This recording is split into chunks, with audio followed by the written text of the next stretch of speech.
vamos falar desse assunto que é a reconciliação. Quando falamos de reconciliação, obviamente, reconciliar é restaurar a paz, é fazer as pazes, digamos assim. Então isso é muito importante. E uma pergunta que eu quero deixar para vocês: o que une um casal? O que torna um casal um só? O que vocês acham? Será que o que faz um casal ser unido? O que faz um casal ser um só?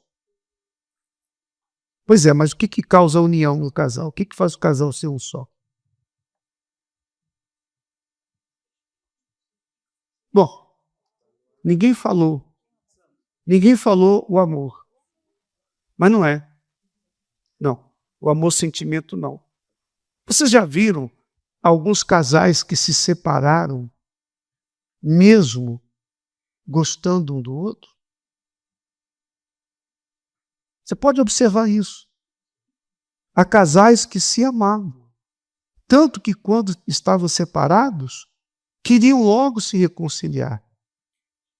E o que acontece em alguns relacionamentos é que o casal se reconcilia, passa algum tempo, se separa, volta de novo, então fica naquela, porque quando estão separados sentem falta, porque gostam do outro.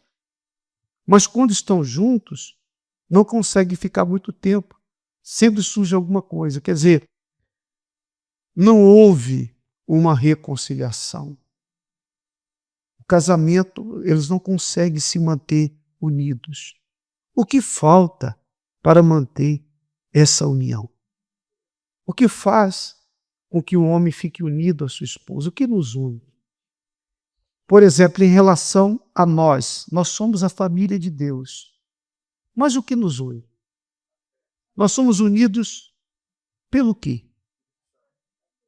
Então você vai entender a partir desse versículo que eu vou colocar. Depois nós vamos explicar mais. Esse versículo de Colossenses, vamos colocar na tela para que você possa ler conosco, possa meditar. Veja só o que diz o texto sagrado. No livro de Colossenses, capítulo 1, no versículo 20. Diz: e que havendo por ele feito a paz pelo sangue da cruz, quer dizer, Deus, havendo feito por Jesus, por ele, Jesus, a paz pelo sangue da sua cruz, por meio dele reconciliasse consigo mesmo todas as coisas, tanto as que estão na terra como as que estão nos céus. Então repara bem esse versículo. Quando Deus mandou Jesus a esse mundo, Jesus veio para reconciliar, ou seja, ele veio para unir os que estavam separados. A primeira grande separação não é a separação humana de uma pessoa com a outra. A maior separação é a do ser humano com Deus. Então veja bem, se a pessoa está separada de Deus, então como é que essa pessoa vai conseguir se manter unida a alguém se ela não está unida ao principal, que é Deus? Quando Deus mandou Jesus, Jesus veio então reconciliar a humanidade que estava separada de Deus, veio trazer a reconciliação, ou seja, o homem distante, esse homem ia se voltar para Deus, ia se unir a Deus. Então esse é o ponto principal da reconciliação, por meio da cruz. Então diz lá, não só reconciliados que estão na terra, como também nos céus. Todas as coisas foram reconciliadas. Outro versículo. A vós sabem que noutro tempo eres estranhos, inimigos no entendimento pelas vossas obras más. Agora, contudo, vos reconciliou. Então veja bem, nós éramos estranhos, Nós éramos inimigos de Deus. Estávamos distantes e nós ofendíamos a Deus com os nossos pecados. Porque o inimigo de Deus é todo aquele que vai contra a palavra dele. Jesus disse: vocês serão meus amigos se vocês fizerem o que eu vos mando. E diz a Bíblia que aquele que é amigo do mundo é inimigo de Deus. Nós éramos amigos dos prazeres. A nossa vida era uma vida entregue ao pecado. Então nós éramos inimigos de Deus, inimigos do entendimento. As nossas obras eram más. Agora, contudo, vos reconciliou.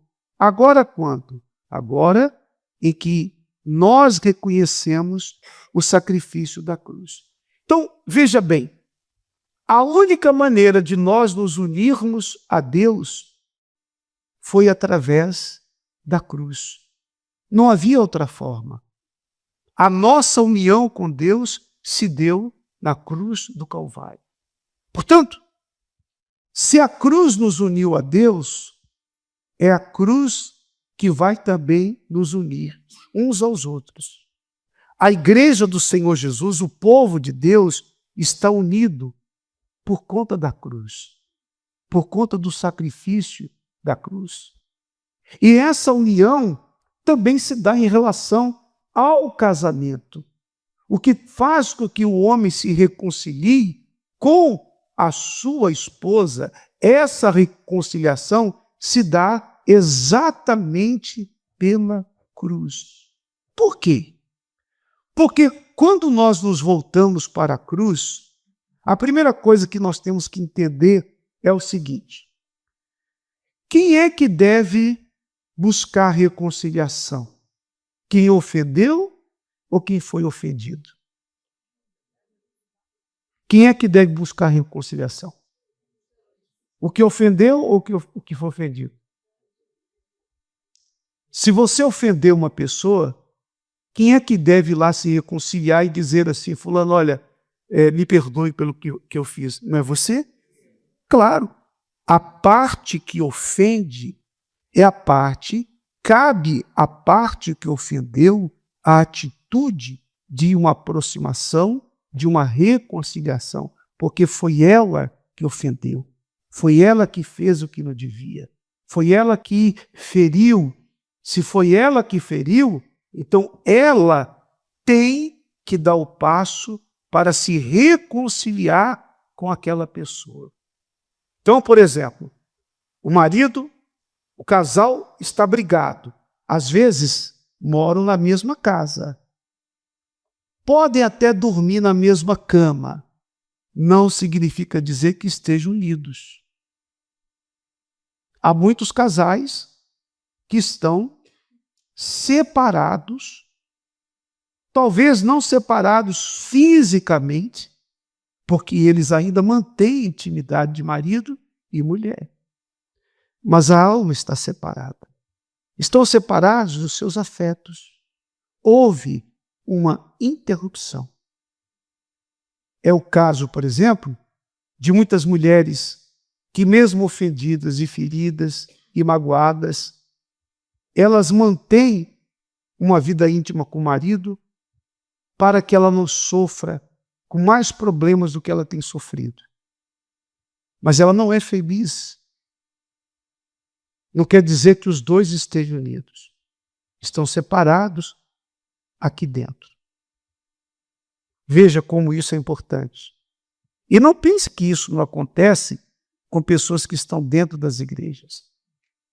Há quem conheça a palavra, há quem venha orar, há quem venha buscar o Espírito Santo, mas que ainda não se reconciliou ou com a esposa, ou com o marido, ou com o filho, ou com o pai, ou com a mãe, ou com o colega, com o amigo, com o irmão, com a sua irmã, com o colega de trabalho.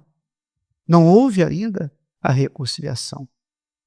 Então, lógico, a regra é essa. Quem ofende deve buscar a reconciliação, porque foi a pessoa que errou. Agora, olha que interessante. Deus foi ofendido. O ser humano que sempre ofendeu a Deus, que sempre o aborreceu com seus pecados, que sempre foi contra ele, o ser humano que ofendeu, é que deveria se voltar para ele e dizer: me perdoa porque eu tenho te ofendido. Mas não. A iniciativa de se reconciliar com o homem foi de Deus, o ofendido. Ou seja, Deus mudou a regra. Deus quebrou uma lógica. Sendo ele Deus, ele poderia dizer o seguinte: se eles quiserem, eles é que venham me pedir perdão, porque eles é que têm me deixado, porque eles é que têm me ofendido com seus pecados.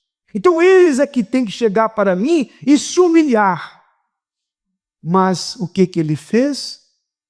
Ele é tão humilde que ele Deus, propôs uma reconciliação. Ou seja, a parte ofendida é que deu o passo para se reconciliar. Isso nos ensina o quê? Se Deus, que é Deus, que foi ofendido, deu o primeiro passo, como deveríamos nós agir em relação ao nosso semelhante? Como é que a esposa deveria agir em relação ao marido, ou o marido em relação à esposa?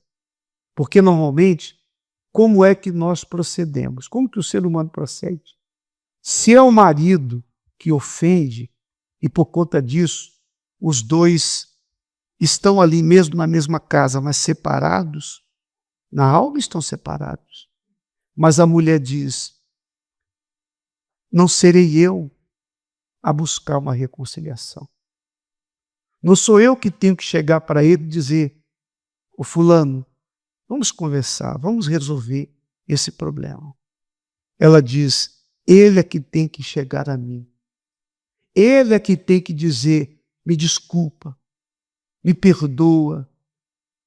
Então, a parte ofendida fica à espera de que aquele que ofendeu busque reconciliação. Deus não fez assim. Ele fez a parte de dar o primeiro passo. A cruz nos ensina isso. A cruz nos ensina a andar a segunda milha. A cruz nos ensina a passar por cima do orgulho, do ego ferido. Um sentimento ruim que mais separa as pessoas, e principalmente os casais, é o ego. As pessoas se deixam levar pelo seu ego. O ego é o eu. Então, quando a pessoa diz assim: eu tenho razão, eu é que tenho razão, eu é que tenho que ser ouvido, eu é que fui prejudicado, eu é que fui injustiçado. Se o fulano quiser que chegue a mim. Então a mulher bate o pé e fica com a cara fechada dentro de casa, e dentro dela ela diz assim: eu quero ver até quando fulano vai esperar para conversar comigo e me pedir perdão. Porque nela não há a iniciativa que Deus teve de ele tomar atitude para se reconciliar. Eis o grande problema. Por outro lado, se a mulher também ofende o marido, ele fica revoltado, chateado, mas ele fica à espera que ela se retrate. Então ele pensa: eu quero ver até quando ela vai continuar a ignorar o que ela fez. Ela sabe que ela errou, ela sabe que ela pisou na bola comigo, até agora ela não pediu perdão, até agora ela não se desculpou, até agora ela não veio fazer as pazes comigo. Ela sabe que foi ela que errou, mas até agora ela não veio fazer as pazes. Aí está o grave problema do ser humano. Imagina se Deus tivesse tido a mesma atitude para com a humanidade. Não haveria salvação. Você sabe por quê? Se Deus não tivesse dado o primeiro passo, sendo Ele Deus, Ele foi tão humilde, mesmo sendo todo-poderoso, que não precisa de nenhum de nós. Ou precisa? Ele precisa de alguém para ser Deus? Ele é carente? Não. Ele é Deus. Mas sendo quem Ele é, Ele tomou atitude. Meu filho, vá ao mundo. Você vai morrer por eles. Você vai ser pregado na cruz, meu filho. Mas quando você for levantado naquela cruz, eu vou atrair todos para mim. Com o seu sacrifício na cruz, eu vou fazer as pazes com o homem. Eu vou voltar a ter um relacionamento com o homem. O homem que se separou de mim por causa da cruz na qual você será crucificado, meu filho. Eu vou fazer as pazes. Então, ele deu o primeiro passo. Por isso que lá na Epístola de Paulo aos Coríntios, e agora vamos colocar essa palavra, diz o texto, olha só, em segunda Epístola aos Coríntios, capítulo 5, versículo 18. E tudo isso provém de Deus, que nos reconciliou consigo mesmo. Veja, não fomos nós que nos reconciliamos por atitude nossa, mas Ele tomou atitude para se reconciliar conosco. Que nos reconciliou consigo mesmo por Jesus Cristo e nos deu o ministério da reconciliação. Depois disso. Isto é, Deus estava em Cristo reconciliando consigo o mundo, não lhes imputando os seus pecados, quer dizer, não lançando os seus pecados, não dizendo, vocês fizeram coisas horríveis, e pôs em nós a palavra da reconciliação. Então você observa, o próprio Deus veio na pessoa do seu Filho. Ele veio ao nosso encontro. Ele desceu do trono. Deus desceu do seu trono. Por meio do seu Filho, Ele desceu. Ele veio aqui embaixo. Ele veio a nós para se reconciliar. Por que será que as pessoas têm tanta dificuldade de chegar até a outra para uma reconciliação? Compreende? Por conta do orgulho. Porque as pessoas acham que se ela que foi ofendida procurar reconciliação, ela acha que isso é fraqueza. Então Deus só é fraco? Elas acham que se a parte ofendida buscar reconciliação, isso é fazer papel de uma pessoa boba? Não, eu sou ofendido e eu vou lá conversar? Não, de jeito nenhum. Não fui eu que errei. Ah, então quer dizer que Deus errou? Eu não sei se vocês estão conseguindo acompanhar o raciocínio. Compreende? A reconciliação só pode ser feita por meio da cruz. Quando você entende o que Deus fez na cruz, como Ele se reconciliou, como Ele fez as pazes conosco, então você vai entender que esse é o procedimento nosso em relação ao nosso semelhante.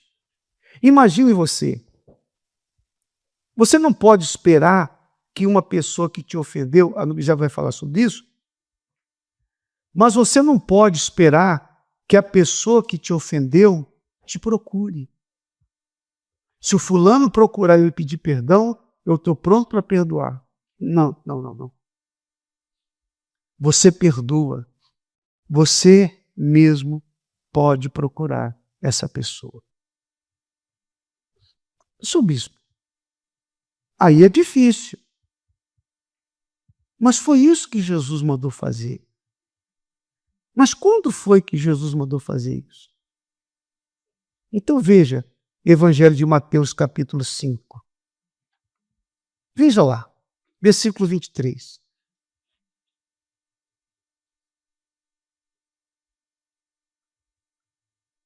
Jesus disse, portanto, se trouxeres a tua oferta ao altar, e aí te lembrares que você tem algo contra o seu irmão, é isso que diz? Que você tem algo contra o seu irmão? Que você ofendeu o seu irmão? É isso que diz? Não, mas diz lá, e te lembrares que o teu irmão tem alguma coisa contra ti. Olha que interessante. Ele não diz ali, se você se lembrar que você feriu alguém, se você se lembrar que fez mal para alguém. Mas não, ele diz, se você se lembrar que o teu irmão tem alguma coisa contra você. Se a pessoa que tem algo contra mim, então o problema não é meu. Eu poderia pensar assim, se ela tem algo contra mim, o problema é dela. Ela que tem que chegar a mim e se consertar.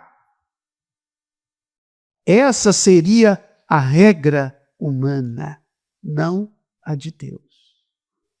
Então Jesus disse, se você se lembrar que o teu irmão tem alguma coisa contra ti, deixa ali diante do altar a tua oferta. Diante do altar. Não coloca no altar, não. Deixa diante do altar. E vai fazer o quê? Vai fazer o quê? Qual é a palavra? Reconciliar. Reconciliar. Ou seja, vá lá fazer as pazes com o seu irmão. Vá lá. Não importa se ele que te ofendeu, vá lá e conversa com o seu irmão, faça as pazes com ele. Conversa com ele. Vai reconciliar-te. Primeiro, veja a importância da reconciliação. Primeiro, com o teu irmão. E depois, vem e apresenta a tua oferta. Não seria por isso que a oferta de muitos não tem sido aceita por Deus? Não seria por isso que as orações não são ouvidas? Não seria por isso que a vida de alguns tem estado amarrada? Porque são pessoas que não vão à cruz, que não buscam reconciliação, porque não fui eu que ofendi? Mas não é assim que o nosso Senhor nos ensina. Se você compreender isso, se você compreender o que representa a cruz é o seguinte: um Deus misericordioso, ofendido, desprezado, rejeitado, traído, manda o seu filho para morrer na cruz, para receber todo tipo de pessoas, todos os tipos de pessoas, que só fizeram males contra ele, para dizer a essas pessoas: eu perdoo vocês, eu quero me reconciliar com vocês. Isso é a cruz. Esse é o procedimento. É a cruz que une. É a cruz que reconcilia. É a cruz. As coisas se resolvem dentro da gente. Porque não adianta nem você ir e falar. Se você não resolver aqui dentro, você vai continuar sendo um prisioneiro, uma prisioneira. E tem gente que é prisioneiro de um sentimento. Imagina, do marido, da esposa, do pai, da mãe. Um sentimento de injustiça porque o pai foi embora. Perdoa o seu pai. Talvez essa pessoa que te machucou nunca vai conseguir ver que errou. E talvez ela não chegue para pedir perdão, porque ela não quer mais nem contato. E tudo bem se ela não quer mais contato com a gente. Não é? Tudo bem. A gente tem que abraçar a vida como ela é, a realidade como ela é. Porque a fé muda do lado de dentro e te dá força para enfrentar situações que não mudam do lado de fora. E tudo bem. Se tiver resolvido aqui dentro, tudo bem. Né? Então, é preciso haver essa paz que foi comprada com o sangue de Jesus. Esse versículo de Colossenses, eu até estava escrevendo sobre ele, porque foi o versículo que marcou a conversão. A gente vai ter um novo livro do próximo Herói da Fé, né, daquela coleção. E esse foi o versículo que marcou a conversão dele. Quando Deus chegou para ele e falou, agora nós não somos mais inimigos. Foi feita a paz pelo sangue. Nós somos amigos. Né? E é isso. Que você tenha essa alegria de poder olhar para a pessoa que um dia você teve um sentimento tão ruim, um desprezo, uma raiva, e você já não veja mais essa pessoa como sua inimiga. Não é mais. Não importa o que ela falou. Às vezes as pessoas vão continuar machucando. Você oferece perdão até para aquilo que ainda vai acontecer. Né? É só Deus, é só o Espírito Santo, ele faz isso. Compreender. Ou seja, não importa qual é a atitude da outra pessoa, ela pode nem querer se reconciliar, mas você buscou a reconciliação. Você fez a sua parte. E dentro de você, você está reconciliado. Porque a barreira que havia foi derrubada. Não tem mais a parede da separação. Foi removida a parede por causa da cruz do Senhor Jesus. Então esse é o entendimento. Quem dá atenção ao seu ego, ao seu orgulho, não está pronto. Quem não estiver disposto a andar a segunda milha, não está pronto. Quem não estiver disposto a dar outra face, não está pronto. Porque para você se reconciliar, você dá outra face. Significa o seguinte, você foi ferido e você não fere. Você busca a reconciliação, dá a segunda face, nada mais é do que você buscar se reconciliar. Porque você não fere porque foi ferido. Então, a segunda, dá o outro lado, dá outra face. Não é no sentido literal da pessoa te ferir de novo. Mas é que ela te tratou de uma maneira, mas você trata de outra forma. Não do mesmo jeito. Então, a reconciliação exige isso. Exige sacrifício, exige renúncia. Renunciar ao ego, ao eu, ao orgulho, à vaidade. Você tem que vencer tudo isso. Os maiores desafios para o ser humano é vencer a si mesmo.